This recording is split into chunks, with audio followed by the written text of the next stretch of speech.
Hey my friends, how are you? I hope you are enjoying your weekend and I hope you are enjoying each and every inch of the lessons that we're doing. So this week we are looking at the accessories and all the tools that are necessary for growing microgreens. So yesterday I sent a blog link where you're supposed to go and read about the tools that are needed to grow microgreens. But today I decided to send a video so that you can have a view, or it can help you realize the things that you need to know and or what you need to buy so that you can be a successful microgreens grower. So the first thing that we need to grow microgreens is the grow media. So when we're looking at the grow media, we are looking at anything that is going to hold the roots of your microgreens.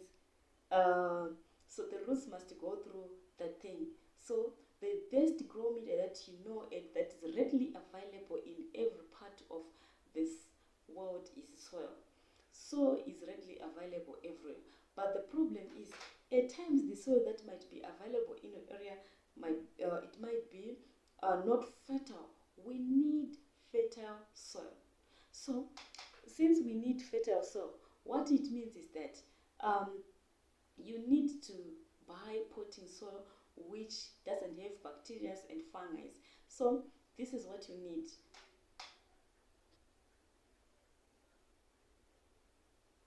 So there are some people who do not favor growing microgreens in soil. They need to grow their microgreens in water.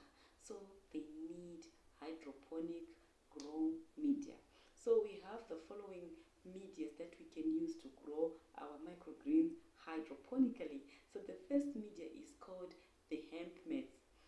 These are mats which are made from hemp, or you can also have what we call the jute mat, which is made from jute. We can also have the cocoa mats, which are made from coconut coir.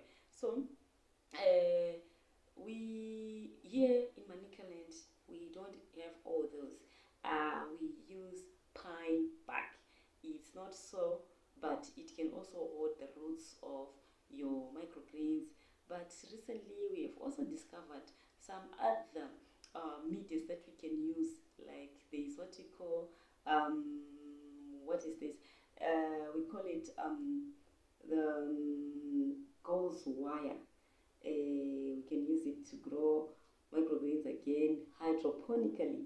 We also use the foam rubber to grow microgreens. But what you need to understand is the pros and cons for using each and every grow media. So some grow media like soil are important for some what can I say, some seeds, and hydroponics is also good for some seeds. Like almost all seeds that are big in size, they do well in soil, but all seeds that are very small in size, they do well in hydroponics. So you need to do experiments and determine which grow media is best for you or which grow media is cheaper for you. It's all about minimizing your cost of production. So this is all about the grow media. You need now the grow room where you are going to grow your microgreens. So some people, they grow their microgreens indoors, others they grow in their greenhouses, so others they grow in basements. So it depends on where you are and what type of land you have. So microgreens can also grow outdoors in the ground. It's possible, but just make sure that there are no pests and diseases that can attack your microgreens, or even some animals like cats that can play around with your microgreens. That's why people usually want to grow them indoors. The advantages of growing microgreens outdoors you are not going to is that you are not going to incur any cost of lighting, any cost of aeration. It does that naturally on its own. But indoors, you need to have some ways. You need to have some ways of controlling temperature and the like. Yes. Now that you've chosen the grow media that you want to use and the grow room that you want to use, you now need to choose organic microgreen seeds. Please use organic. organic is very important here, just because the seeds that are being sold in most of the seed companies are not organic. They are treated with chemicals. So if you use treated seeds, it means the users are going to be sick after consuming your product. So make sure you are sourcing organic seeds and also organic fertilizers. Please do not use synthetic fertilizers. You'll be causing harm to people's health and immunity. Then you also need water. It can be tap water, bore water, or even distilled water, but your water must have a pH of around 6 for you to be a successful microgreens grower. So this takes me to another thing. The pH meter is also very important, or the litmus paper. You need to test the pH of your water so that you use the right pH, because especially if you're using hydroponics, you need to test the pH of your water so that you don't go wrong, you don't waste resources like seeds, because if your pH is not good, the output is also not going to be very good. So we talked about seeds and what organic fertilizers. So let me go to another thing that you need, which is very important. This is the syringe and the measuring cup. The measuring cup, we use it to measure the amount of water that we're going to put in our microgreens, and the syringe is used to measure the amount of organic fertilizers that is going to be used. And this takes us to another thing which is very important, the grow profile or the microgreens kits or trays. So usually you have to start with trays, or you can just dig a trench in the ground and put your seeds there. So these trays must be, you need 2 trays, actually 3 at first, because you need the bottom tray and the tray with the microgreens, and also the tray that you are going to, we call it the tray that is going to create a dome. We are going to learn about what is a dome in microgreens.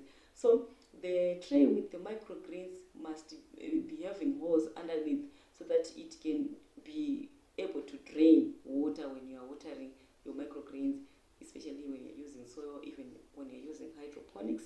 So those are the most important things that you need to know. Very important for you to be a successful microgreens grower is a mist sprayer. You can choose whatever mist sprayer that you want, but why do we use a mist sprayer? It's because we don't want our seeds to be splashed out of our grow media and also out of our trays or grow profile. So a mist sprayer is very important. Yeah, now that you have your mist sprayer, you now need an EC meter. That is if you are doing hydroponics, but for me, I don't use it because I just found out that my microgreens were doing well without the EC meter. But EC means electric conductivity. So it is used to measure the rate at which your plants are able to change ions into like their own food. That is the EC meter and how we use it, but it's not very important. I'm not using it, and I have never procured it because I started learning about microgreens without knowing that an EC meter is very important, and I realized that I could do without it, and this is why I'm still doing microgreens without buying it. And I tried to import it from South Africa. It was expensive, so oh my god, let me try to use a natural way without the EC meter. Then you also need to have cleaning material. Your grow profiles or trays must always be smart. So you need food grade hydrogen peroxide to clean your grow profiles so that they don't get molds, so that they remain clean.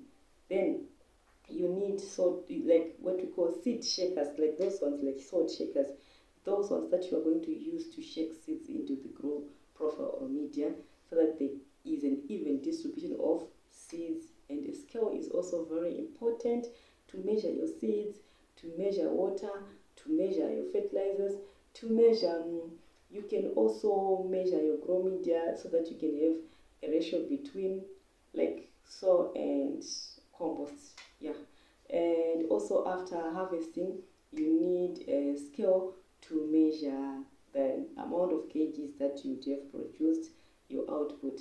Then shelves are important if you're growing your microgreens going upwards. If you're using trays, you also need to buy shelves.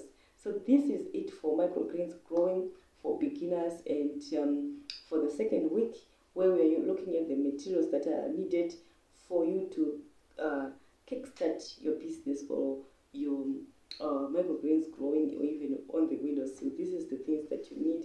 But I urge you to start with microgreens growing using soil method, because using hydroponic methods, yeah, it needs someone who is now an expert.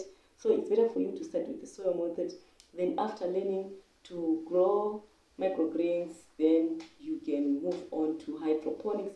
But if you're okay with it, maybe because there are some people who are already growing their vegetables using hydroponics, the mature vegetables using hydroponics, I don't think you'll be having any problems to use water to grow your microgreens. So you can start with using water to grow microgreens. So this is it, my friends.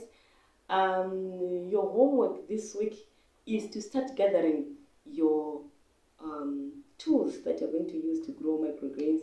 Gather your seeds, gather your organic seeds, gather your organic fertilizers, your soil, which is good. You can gather, you must look for a tray. You can just use anything as long as it is going to be able to hold your grow media. So for the meantime, just forget about the pH meter, but you need to have a misty sprayer, is important. Forget about the syringe. We're just trying to just look for seeds.